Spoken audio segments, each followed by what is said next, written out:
네, 안녕하세요. 최현혁입니다. 자, 오늘의 이야기는요, 소통, 그 다음에 직면, 이 두 가지 이야기예요. 저희가 이제 미술 치료를 하다 보면, 특히 이제 아이들이 아이들이 어떤 기분 내면의 어떤 문제를 갖다가 뭔가 끄집어 놓았을 때, 결국 이제 그 미술 작품을 통해서 뭔가 저희는 소통을 좀 해야 되는데요. 일단은 미술 치료를 한다라고 해서 미술의 도구만을 사용하는 것은 저는 반대를 하고요. 이게 무슨 얘기냐? 좀 창의적이게 역할 연극을 할 수도 있는 것이고요. 그 다음에 뭐 음악을 도구로 사용할 수 있는 것도 있고, 그 다음에 뭐 글쓰기, 아니면 동작법 여러 가지 다 사용할 수 있다라고 하는 것들. 어, 그래서 이런 뭐라고 할까? 특히 이제 언어적인 것과 비언어적인 것에 대한 그 조합을 잘 찾아야 된다라고 봐요. 왜냐하면 그 아이들이 소통하는 방식은 좀 아까 말씀드렸겠지만 미술만을 사용하는 것은 아니기 때문에 그래서 자기 것을 갖다 찾아가요. 아이들이 자기만의 어떤 소통의 어떤 방식을 갖다가 글쓰기면 글쓰기, 음악, 동작, 뭐 역할 연극 여러 가지 할 수 있다라는 것들이죠. 그래서 그렇게 좀 그런 이야기를 갖다 또 할 것이고요. 또 하나는 이제 직면인데요. 자, 특히 이제 어른들도 마찬가지일 거예요. 나의 어떤 힘들어하는 어떤 내면의 문제와 맞닥뜨려졌을 때 과연 그걸 딱 직면을 좀 해서 그 문제를 갖다 해결해야 되는데 과연 그 문제를 해결하는 것들이 쉬우냐? 쉽지가 않은 문제라고 하는 것들이죠. 특히 보세요. 어린아이들 같은 경우 더 어려운 문제가 될 수 있죠. 특히 또 지능이 낮거나 아니면은 멘탈 쪽에 좀 문제가 좀 있거나 아니면 진짜 깊게 자리 잡은 어떤 위축 우울 뭐 이런 친구들 같은 경우에는 뭔가 그 내면의 어떤 내용을 갖다가 표현했다라고 하더라도 그걸 직면하기는 쉽지가 않다라고 하는 것들이죠. 네, 그런 문제들이에요. 어, 그래서 이 또 이제 뭔가 내면의 문제를 갖다 끄집어냈는데 그걸 갖다가 과연 직면을 시켜주냐 마느냐 내담자가 아직 준비가 됐느냐 준비가 안 됐냐 이런 것들도 봐야 될 거 아니겠어요, 그죠? 준비가 안 됐으면 아직 직면을 하기에는 좀 이를 거 아니겠어요, 그죠? 그러면 언제까지 그 직면하는 것 갖다 미룰 것인가 이런 것들도 좀 저희가 좀 생각을 할 문제라고 봐요. 그래서 오늘은 그런 어떤 그 소통과 직면에 대한 어떤 이야기를 갖다가 좀 할 건데요. 그래서 오늘은 실제 사례, 그림의 사례, 잠깐만요. 짠. 자, 제가 책을 광고하는 게 절대 아니에요. 왜 그러냐면, 또 유튜브에 어떤 내용이기 때문에 출처를 또 밝혀야 될 거 아니겠어요? 그죠? 그래서 그림의 사례를 갖다 좀 다룰 건데, 제가 봤었던 옛날 그 책에 있는 그 아이들 어떤 사례로, 뭐 소통이라든지 직면, 이런 문제를 갖다 좀 다뤄볼까 생각합니다. 그래서 오늘 이 두 가지로 시작을 해 보도록 하겠습니다. 네, 그래서 내용을 살펴보도록 하겠습니다. 소통과 직면. 짠. 어, 일단은, 그, 아이라고 할게요. 그냥 내담자 하기가 좀 그렇긴 한데, 그, 아이하고 있는 어떤 신뢰관계를 이제 구축을 하고, 그다음에 이제 아이가, 어떤 내면의 어떤 두려움, 이런 것을 갖다가 용기 있게 직면을 할 수 있도록 도와줬다면요. 다음에 할 일은 양쪽 모두한테 이제 의미 있는, 소통 방식을 갖다 찾아가는 거예요. 뭐 예를 들어서 뭐 특정 아이에게 잘 맞는 언어가 또 있고요. 어떤 이미지, 뭐 그림에 대한 이미지가 될 수 있는 것도 있고. 그래서 어떤 그 준거의 좀 틀을 찾아야 되는데 사실은 그게 좀 시간이 좀 오래 걸리죠. 어쩌면 또 아마 선생님들 그 과정에서 어떤 시행착오도 굉장히 많이 겪을 거라고 이제 보여지는데요. 특히나 이제 뭐 말을 하지 못하거나 아니면 또 지능이 낮거나 아니면 좀 이렇게 정신 쪽에 어떤 그 병을 앓고 있는 아이들한테 뭐 적절한 소통 방식을 찾는다라고 하는 것들은 더 아마 힘들 거라고 보여져요. 자, 그래서, 자, 그, 일단은 치료사들은요, 치료에 참여하는 모든 아이들하고 같이 이제 원활하게 관계를 갖다 맺어야 되는데, 그 관계를 맺기 위한 언어적 또 비언어적인 방법의 조합을 좀 잘 찾으셔야 돼요. 또 이게 이 조합이 또 시간의 흐름, 또 아이의 어떤 성장하는 것들, 그런 것과 맞춰서 이제 면밀하게 좀 조정이 되어야 하긴 하는데, 그 효과적인 어떤 또 적절한 어떤 그 뭐라고 할까 어떤 그런 점을 찾는다라고 하는 것들, 조합을 찾는다라고 하는 것들 쉽지 않습니다. 쉽지가 않고요. 그래서 가끔 저런 게 뭘 강조하냐면 치료사들도 좀 창의성이 좀 있어야 됩니다라고 하는 걸 좀 강조를 많이 해요. 그래서 좀 그렇게 찾는다라고 하는 것은 좀 창의성을 좀 요구하는 것 같아요.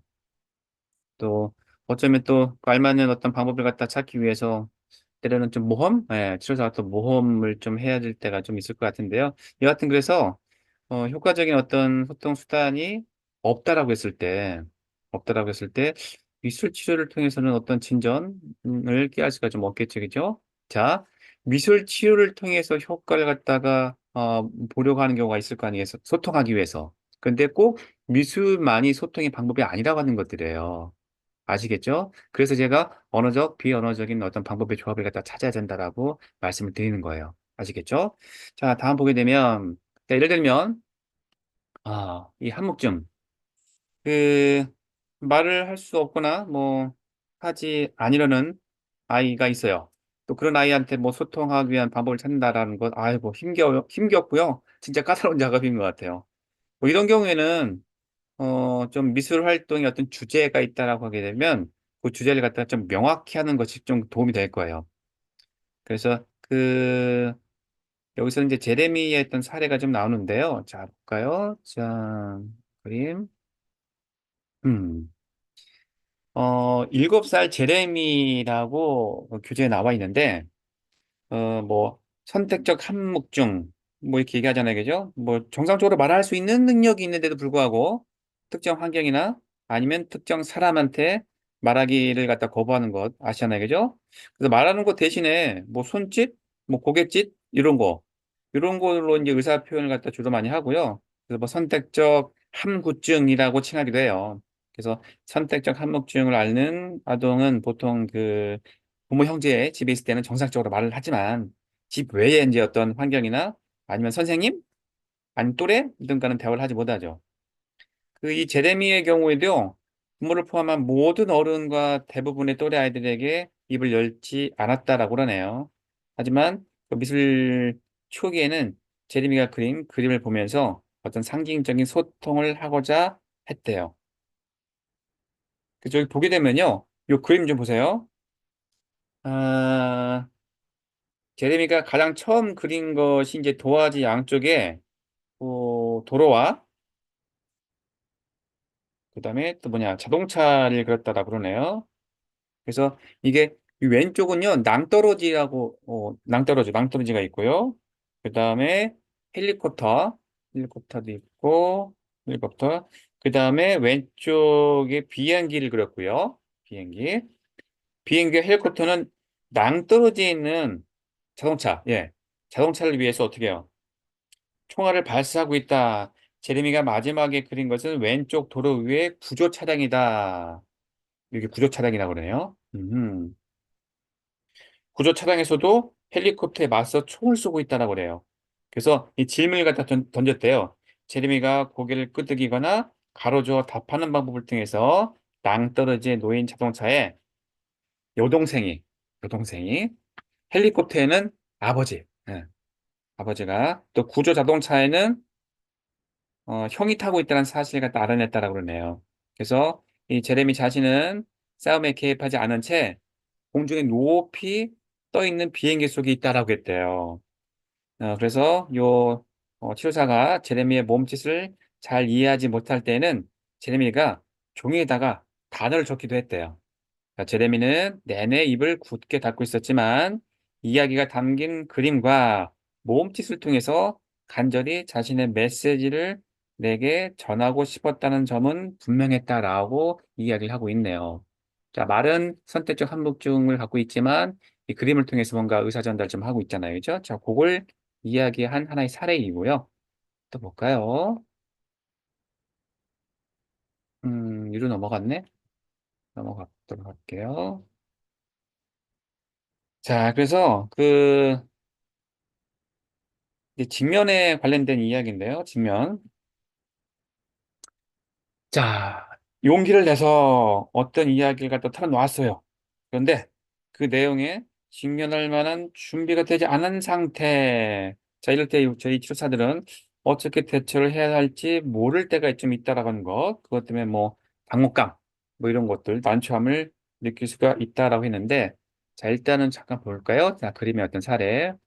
자, 이건 토미 사례인데요.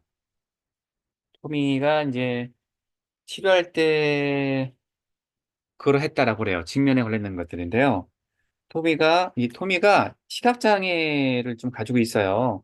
시각장애를 갖고 있는데 눈이 점점 이렇게 멀어져 가는 거예요. 그래서 그 두려움에 떨고 있다가 치료를 받고 또 눈이 보이지 않으니 뭐 점자라든지 또 기타 등등의 어떤 그 보행 훈련 이런 걸 갖다가 딱 거부하는 상태. 그래서 이제 치료실에 이제 의뢰가 됐다라고 그러는데 이 토미의 사례예요. 지금 여기처럼 토미가 그랬다라고 그러는데 토미는 어느 날 그 탐욕 때문에 눈이 점점 보이지 않는 뱀에 대한 이야기를 갖다 들려주었대요. 본인 얘기죠, 본인 이야기. 제 문제는 이야기 속 뱀이 시력을 점점 상실해 가고 있는 톰이 자신을 상징할지도 모른다는 사실이었다라고 그래요. 그래서 이게 톰이 그 친구의 얼굴 사진이고요. 음. 이, 이 불빛을 비춰놓았는데도 희미하게 좀 보이기 때문에 예, 그 사진이에요. 그래서 토미가 그린 어떤 그림 이런 어떤 그런 사례가 좀 있고요. 자, 이 친구는 보세요. 아마 어른 같아도 좀 두려울 거예요. 점점 내 시력이 나빠지고 나중에는 보이지 않을 거다라고 하는 어떤 결론이 나왔기 때문에 그거에 대한 어떤 직면을 해야 되는데 지금 이 토미 같은 경우에는 뱀을 통해서 자기를 갖다가 표현하잖아요. 그죠? 자, 이럴 때 이런 문제를 갖다 어떻게 다루냐라고 하는 것들이죠. 어떻게 하실래요? 너는 그걸 받아들여라. 이렇게 단언을 해서 말씀하실래요? 아니면 좀 시간을 두고 좀 지켜보실래요? 이런 문제예요. 그 직면에 관련된 어떤 내용이고요. 자, 또 다음 그림을 좀 보도록 할게요. 아, 로리네요, 로리. 로리의 사례인데, 로리. 이게 이제, 로리는 어떤 사례냐면, 음, 로리의 경우는 이제 부모의 이혼에 대한 죄책감, 두려움, 그다음에 또 엄마 아빠에 대한 분노가 있었어요. 그래서 요 그림은 어떤 때면 자신의 분노를 깨달은 롤이 해가지고 화난 어떤 감정을 갖다가 그림으로 표현한 것들이고요. 그다음에 짠, 핑거 페인팅이라고 하잖아요. 손가락으로 그린 괴물이요, 괴물. 괴물인데 그래서 요 경우에는 어, 그 역할 연극을 통해서 자신에 대한 분노를 갖다가 놀이를 통해서 해소했던 그런 사례라고 그래요. 그래서 이 과정에서는 이 로리 같은 경우에는 자신의 감정을 직접적으로 직면한 적은 이제 별로 없었다라고 했는데 그 직면을 갖다가 뭘 통해서 역할 연극을 통해서 예, 역할 연극을 통해서 다루었던 그런 어떤 사례. 그래서 이제 이게 괴물이라고 말을 했고요. 그다음에 잠시 뒤에 다시 그림을 가리키면서 밖에서 혼자 놀고 있는 남자아이래요 라고도 얘기를 했대요. 이 그림을 가지고. 그래서 로리는 자신의 오빠는 밥을 먹으러 집에 갔지만 그 남자아이는 집에 가지 않았다고 말하며 그 이유를 그렇게 설명했대요. 그 애는 자기 엄마가 만든 요리를 좋아하지 않아요. 내가 어째서 그런지 묻자 로리는 이렇게 대답을 했대요. 그 애는 엄마를 싫어해요. 그 애가 본인이겠죠. 예. 나는 남자아이가 무엇인가에 단단히 화가 나 있어서 엄마가 주는 음식을 먹지 않으려고 하는 그런 모양이라고 말했다. 그러자 로리는 성긋 웃으며 화내도 괜찮아요. 라고 물었다. 그래서 이 치료사가 물론 화내는 것은 괜찮지만 화가 난다고 밥을 먹지 않으면 소년이 금방 배고파질 것이야 라고 대답해 줬대요. 그래서 이런 말을 들은 로리는 명랑한 목소리로 대답을 했다. 뭐 이런 어떤 사례인데요.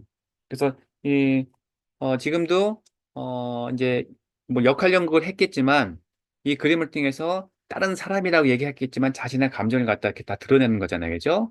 자, 이렇게 드러낼 때에 어떻게 또 직면을 해주냐라고 하는 것들, 그 직면에 대해서. 근데 뒤에 이제 정리를 해드리긴 할 거예요. 자, 그런 사례고요. 자, 그래서 그 아이한테 뭐라 할까 뭐 미술 치료 아니면 역할극 이런 것을 좀 이용해서 뭔가 좀 승화된 표현이라고 할까요?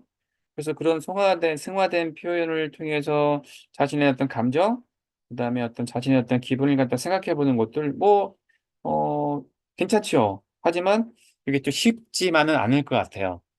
그래서 이 만약에 그 미술 치료가 어쩌면 뭐 다른 어떤 심리 치료에서는 어떤 부수적인 어떤 요법으로 쓰일 수가 또 있는 거 아니겠어요? 그렇다면은 단순히 어떤 감정 또 단순한 어떤 생각을 좀 이렇게 상징적으로 표현하도록 해주는 것만으로는 불충분할 것 같아요. 하기는 할 것 같아요. 하지만 하지만 좀 뭐라 할까? 좀 다른 방법으로 좀 이렇게 독립적으로 좀 치료를 해야 될 때가 좀 있어요. 어, 예를 들어서 오로지 어떤 치료를 목적으로 한다면요. 미술 활동만으로는 부족할 수가 있을 거 아니겠어요? 그럴 경우에는 치료의 깊이, 폭을 좀 확장을 좀 시켜줘야 된다라고 봐요.